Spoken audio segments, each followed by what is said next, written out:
கடந்த 2 மாதங்களாக இபிஎஸ் தலைமையிலான அதிமுகவை தொடர்ந்து விமர்சித்து வந்த டிடிவி தற்போது அதே கூட்டணியில் இணைந்திருக்கிறார்.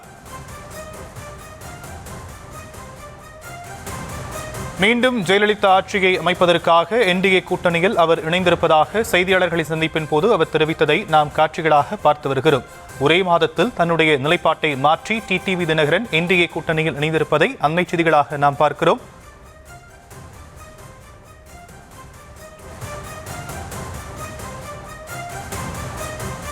இதுகுறித்து பேசுவதற்காக அதிமுக முன்னாள் நிர்வாகி புகழேந்தி அவர்கள் நம்மோடு இணைப்பில் இணைந்திருக்கிறார். அவரிடம் பேசலாம். சார், இணைப்பில் வந்தமைக்கு நன்றி. ஒரே மாதத்தில் தன்னுடைய நிலைப்பாட்டை மாற்றி டிடிவி தினகரன் என்டிஏ கூட்டணியில் இணைந்திருக்கிறாரு. இதை எப்படி பார்க்குறீங்க? வணக்கம், காலை வணக்கம். இது குறித்து பேசுவதற்கு நீங்கள் என்னை தொடர்பு கொண்டதுதான் சரியாக இருக்கும் என்று நினைக்கிறேன். நீண்ட நெடிய வரலாறு, அரசியல் வரலாறு. இதில் என்னன்னு கேட்டீங்கன்னா, எந்த காலகட்டத்திலும் பிஜேபியுடன் உயிரே போனாலும் சேரமாட்டேன் என்று சொன்னவர். அதுவும் திருமதி வி.கே. சசிகலா அவர்கள் ஜெயிலிலே இருந்த பொழுது என் பக்கத்திலே இருந்து அவர் கொடுத்த பேட்டி அது. அதே போல ஒட்டும் உறவும் இல்லை, பிஜேபியோடு சேர மாட்டோம் என்றெல்லாம் பேசி வந்தவர். அப்புறம் தடுமாறினார். நீங்க சொன்ன மாதிரி மறுபடியும் இந்த ஒரு மாதத்துல போக மாட்டேன்னு சொன்னாரு. அந்த தலைவர்களை குறை பேசினார், குற்றம் சொன்னார். இதெல்லாம் நடந்தது. நான் அங்கேயே வரல. இப்போ தேசிய ஜனநாயக கூட்டணியில இவர் போய் சேர மாட்டேன், சேர்ந்துட்டாருன்னு பழனிசாமி மாதிரி, முன்னாள் முதல்வர் பழனிசாமி மாதிரி பண்ணிட்டாருன்னே வச்சுக்கோங்க. நான் என்ன கேட்கிறேன், இப்போ அங்கதான் இருக்கார் திரு பழனிசாமி அவர்கள், அந்த கூட்டணியிலே இருக்கிறார்கள். அந்த கூட்டணிக்கு அவர் தான் தலைமைன்னு சொல்லி அமித்ஷா அவர்கள், உள்துறை அமைச்சர் சொல்லிவிட்டு போய்விட்டார். அந்த தலைமையை ஏற்று இன்றைய தினம் இவர் போய் சேர்ந்து விட்டார். யாரால் ஆட்சி போச்சோ, அதிகாரம் பறிக்கப்பட்டதோ, இவர்கிட்ட தான் எல்லாத்தையும் அந்த அம்மா ஜெயிலுக்கு போறப்ப கொடுத்துட்டு போனாங்க.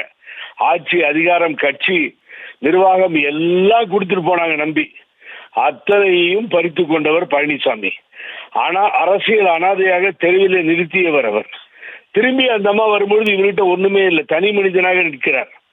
இவர் சிறையில் இருந்த காலத்திலிருந்து வெளியிலே கொண்டு வருவதற்கும், தென் தமிழகத்தில் முழுவதுமாக பிரச்சாரம் செய்வதற்கும் காரணமாக இருந்தவன் நான். அப்படியெல்லாம் அலைந்து எத்தனையோ தொண்டர்கள், 18 எம்எல்ஏக்களை பறிகொடுத்தார். இப்படியே ஒன்னொன்னு பறிகொடுத்த அவர் அரசியலில் நிரந்தர நிலைப்பாடற்ற நிலையில் அவர் போய் சேர்ந்திருப்பது என்பது அவர் அரசியல் வாழ்க்கையை சூனியமாக்கிவிட்டார். ஒன்றுமே இல்லை, இனி இவர் சரியில்லை என்ற முடிவுக்கு அவரோடு எஞ்சியோர் மிஞ்சியோர் இருப்பவர்களும் முடிவெடுப்பார்கள். ஆகவே இனி அரசியல் முடிந்து விட்டது அவருக்கு. இது இனிமேல் அவரால் எதுவுமே செய்ய முடியாது.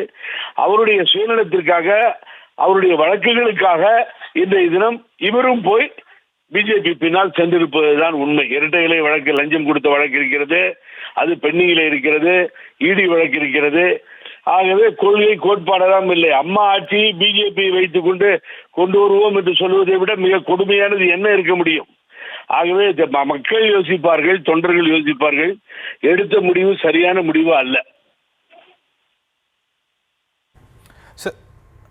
இணைப்பில் உங்களுடைய கருத்துக்களை பகிர்ந்தமைக்கு நன்றி திரு புகழேந்தி.